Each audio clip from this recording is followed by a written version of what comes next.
because he's willing to trash Trump on national TV. Listen, I'm going to go to Heather on this. I absolutely agree with you. This is all on the Republicans or lawmakers who call themselves Republicans, who act like a bunch of Democrats, who don't want to at least deal with the runaway spending that's in Obamacare. And I predicted this, and I actually enjoy it that the president calls these people out by name. I predicted it before he got inaugurated in January.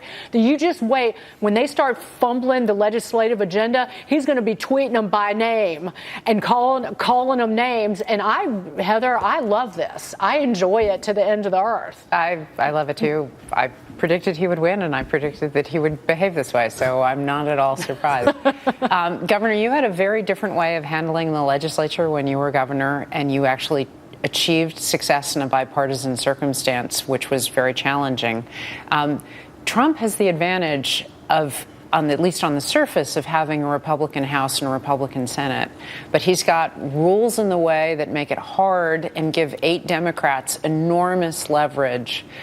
There's going to be a brewing and ever-escalating fight over the question of whether the Senate should change its rules to allow that legislation to get to the floor and have a vote on it. McConnell obviously doesn't want to change the rules, and Trump is waking up to the fact that his agenda will never pass unless those rules get changed. And in fact, Harry Reid had said that had he had a Democrat president, he was going to change the rules. And I was curious what your advice would be on this particular issue. Well, let me say, Trump's approach to dealing with legislative issues, very different than mine was. Very different circumstance. I had a 90% Democrat legislature. He's got Republican majorities. So he should have an expectation that they're going to be more cooperative with him than I ever had. Secondly, though, here's my frustration.